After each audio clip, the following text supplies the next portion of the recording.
Gujarati watch সিনেমার sequel আর মাধবনের স্যাতান সিনেমাটিকে আপনারা নিশ্চয়ই দেখেছেন, যেখানে বশীকরণকে কতটা ভয়ঙ্কর হতে পারে তা আমরা বুঝতে পারি। আজ ওয়াচ মুভির লেভেল 2 টিকে আমি এক্সপ্লেন করব।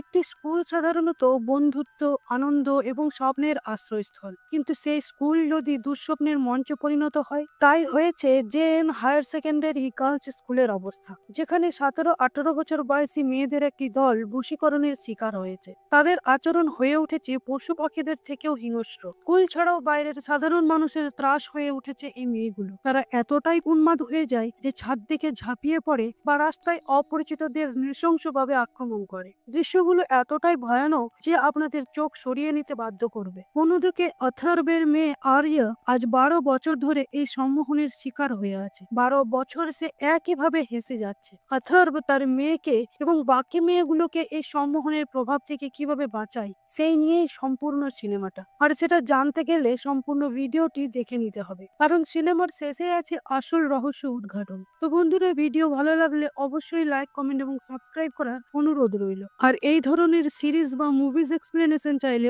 অবশ্যই আই বাটনটিতে চেক করে নিতে পারেন। গল্পের প্রথম সিনে আমরা দেখি মেয়েরা তৈরি হয়ে স্কুল বাসে চেপে তাদের স্কুলে পৌঁছায়। স্কুলের নাম JN higher secondary girls school. বিশাল স্কুল, বড় বড় পয়সাওয়ালা মানুষের মেয়েরাই এখানে পড়াশোনা করে। স্কুলের রুল রেগুলেশন প্রচন্ড টাফ। নির্দিষ্ট টাইমে স্কুল পৌঁছে প্রথমে মেয়েগুলো প্রার্থনা করলো। কয়েকটি ক্লাসের পর এলো টিফিন টাইম। সব মেয়েরা জড়ো হয়েছে স্কুল ক্যান্টিনে। তাদের টিফিন রেডি। মেয়েদের চিৎকারে সেখানে টিকে থাকা দায়। সবাই গল্প গুজব মজায় ব্যস্ত।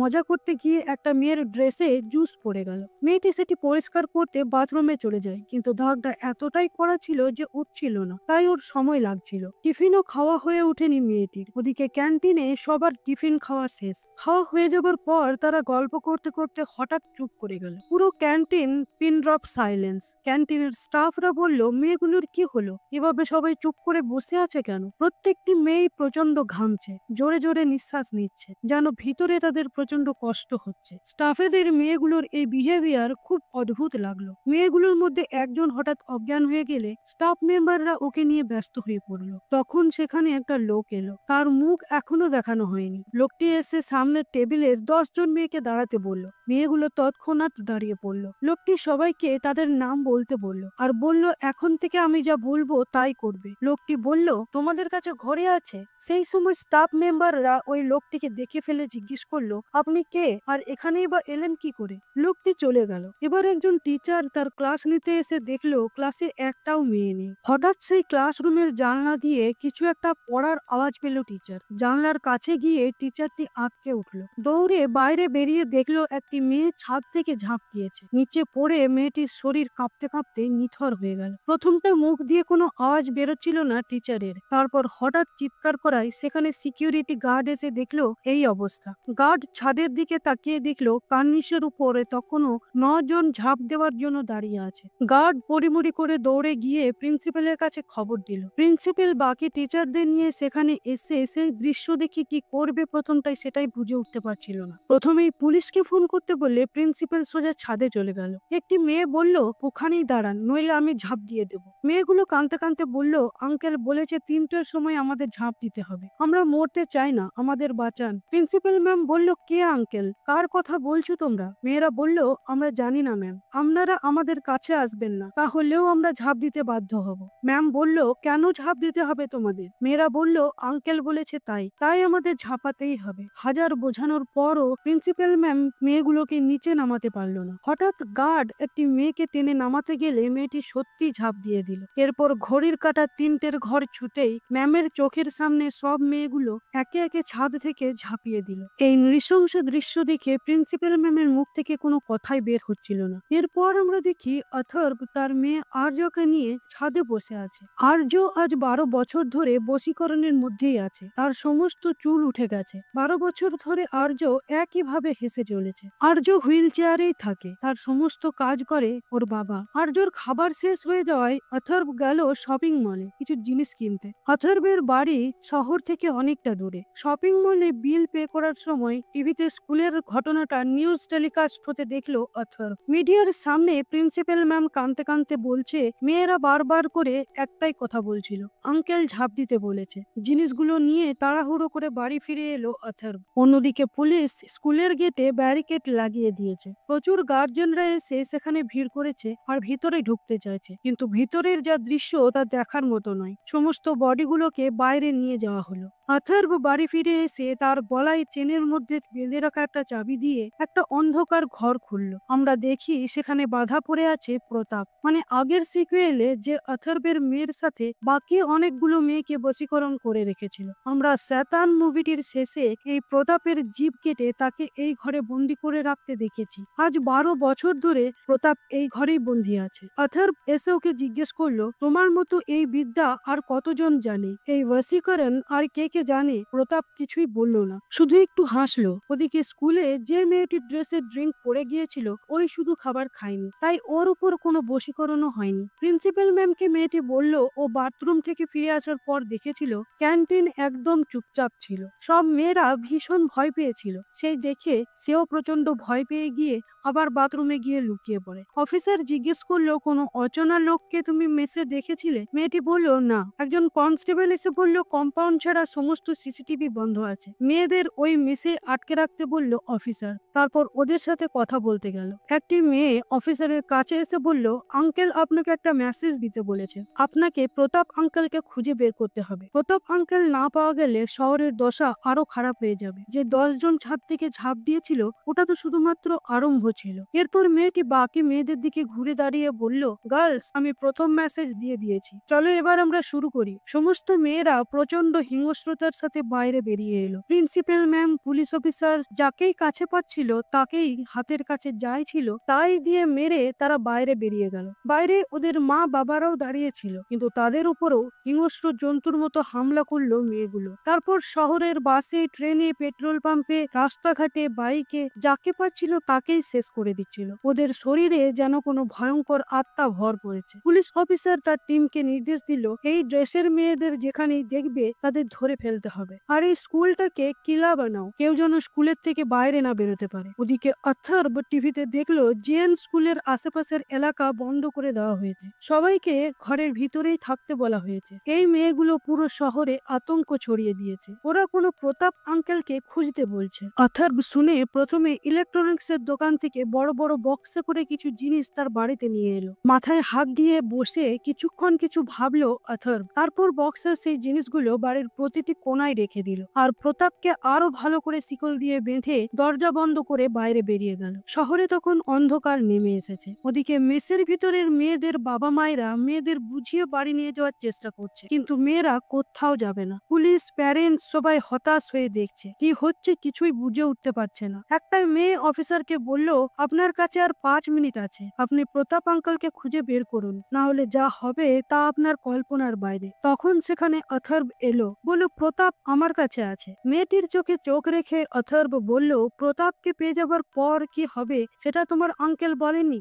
অফিসার বলল, কে এই প্রতাপ? কি হচ্ছে এসব? অথর্ব বলল, বশীকরণ। এই মেয়েদের উপর জোরালো বশীকরণ করা হয়েছে, আর এটা যে করেছে সে একজন রাক্ষস। তোমরা যত দুঃখী হবে, চিল্লাবে, কাঁদবে, যন্ত্রণায় ছটফট করবে, ততই ওই শয়তান আনন্দ পাবে। ও যা বলবে তাই করবে এই মেয়েরা। কেউ এদের আটকাতে পারবে না। যারা আটকানোর চেষ্টা করবে তারা ওর সামনা করবে। আপনারা শুধুই ওর কষ্টটা দেখবেন, ওর চোখ বলবে আমাকে বাঁচাও, কিন্তু আপনারা কিছুই করতে পারবেন না। পুলিশ বলল, কি করে সব আটকানো যাবে? অথর্ব বলল, কেউ আটকাতে পারবে না। প্রতাপ একজন রাক্ষস, আমি দেখতে চাই ওর মতো আরেকটা রাক্ষস কে আছে এখানে। সেই শয়তান এখানেই আছে, এই মেয়েদের চোখের সামনেই ও রাখবে। মেসের চার ধারটা ভালো করে খুঁজলে দেখা গেল একটা কোনায় চুপচাপ বসে আছে একটা লোক। এই লোকটাকে মেয়েরা আঙ্কেল বলছিল। এবার লোকটি বেরিয়ে এসে বলল, তোমাদের এই মেয়েদের সর্বে সর্বা এখন আমি। ওদের এই হালও তো আমি করেছি। রাগ হচ্ছে আমার উপর, আমাকে মারতে ইচ্ছা করছে। মোটেও এসব করতে যেও না কেউ। আমার শরীরে যদি একটা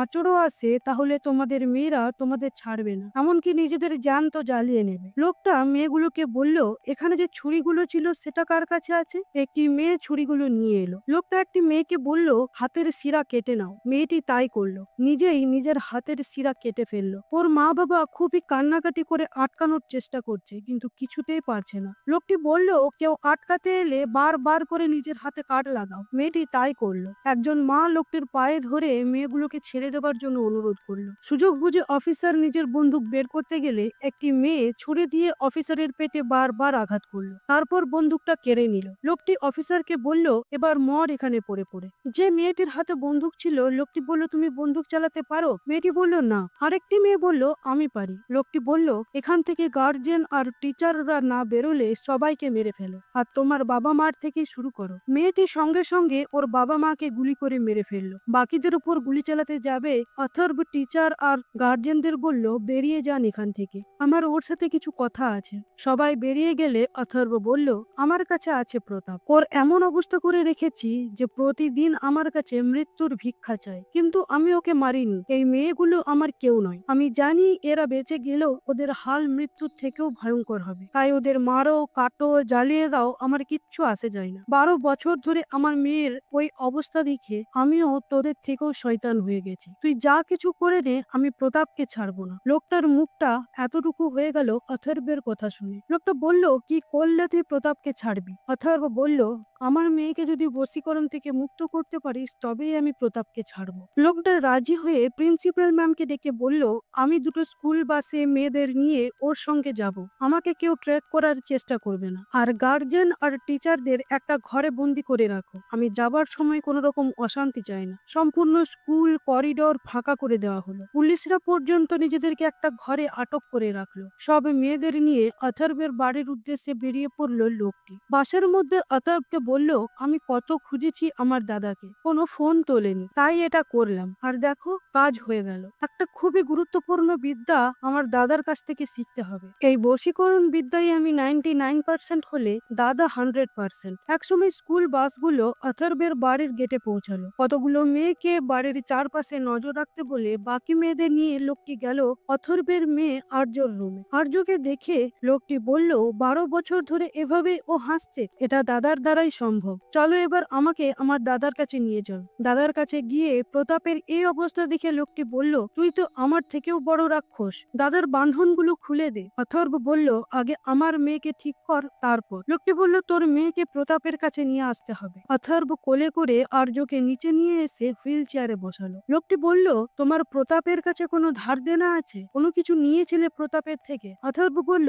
না। লোকটি বলল, সেটা কিভাবে সম্ভব? একমাত্র ঋণই পারে এত বছর ধরে বশীকরণ ধরে রাখতে। এই যে এই মেয়েগুলোকে আমি বশীকরণ করে রেখেছি, আমার চোখের আড়ালে গেলেই, এরা বাবা মায়ের কাছে গেলে, ওদের সাথে কথাবার্তা বললে ওদের বশীকরণ কেটে যাবে। নিশ্চয়ই প্রতাপের কাছে তোর কোনো ধার বাকি আছে, ঠিক করে মনে করে বল। অনেক ভেবে চিনতে অথর্ব বলল, প্রতাপ ওকে একবার চা খাইয়েছিল 10 টাকা। লোকটি বলল, তাহলে ওই 10 টাকা প্রতাপকে ফিরিয়ে দে, তাহলে তোর মেয়ের বশীকরণ কাটবে। প্রতাপের কিছুতেই জ্ঞান ফিরছিল না। অনেক চেষ্টা করে ওকে উঠে বসিয়ে দিয়ে ওর হাতে 10 টাকা দিয়ে দিল অথর্ব। তার বেশ কিছুক্ষণ পরেই আর্যর বশীকরণ কেটে গেল। প্রতাপকে চোখের সামনে দেখে আর্য প্রচন্ড অ্যাগ্রেসিভ হয়ে উঠছিল। অনেক বুঝিয়ে অথর্ব ওর মেয়েকে শান্ত করলো। লোকটি বলল, এবার প্রতাপের বাঁধন খুলে দে। গলার চাবিটা দিয়ে অথর্ব প্রতাপের বাঁধন খুলে দিল। লোকটি বলল, দাদা তুমি এখানে এলে কি করে? তোমার বশীভূত মেয়েগুলো কোথায় গেল? কিন্তু প্রতাপ ইশারা করে বলল, ও কথা বলতে পারে না, ওর জিভ কেটে দেওয়া হয়েছে। শুনেই তো লোকটি রেগে আগুন।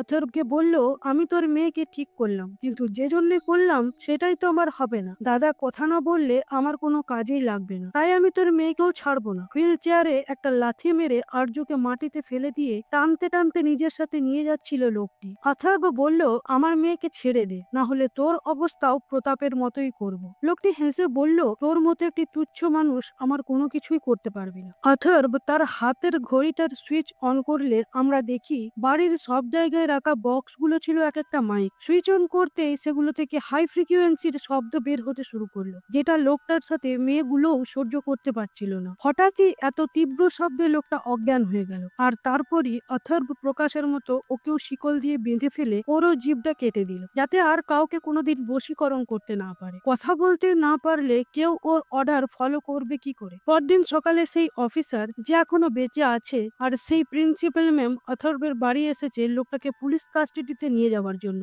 অথর্ব বলল, কোনো পুলিশ, কোনো জেল ওদের সেই শাস্তি দিতে পারবে না যেটা আমি প্রতিদিন আমার কাছে রেখে ওদেরকে দেব। ওরা আমার কাছেই থাক। আমরা ব্যাকগ্রাউন্ডে সেই লোকটির ওকিয়ে দরজা খুলে দেওয়ার শব্দ শুনতে পাই। আর ওয়ার্স্ট সিনেমাটিকেও এখানেই শেষ করা হয়েছে। আশা করছি ভিডিও ভালো লেগেছে। ভিডিও ভালো লেগে থাকলে অবশ্যই একটি লাইক, কমেন্ট এবং সাবস্ক্রাইব করে দেওয়ার অনুরোধ রইল। আজকের মতো এখানেই শেষ করছি। আবার দেখা হবে পরবর্তী কোনো ভিডিওতে। ধন্যবাদ।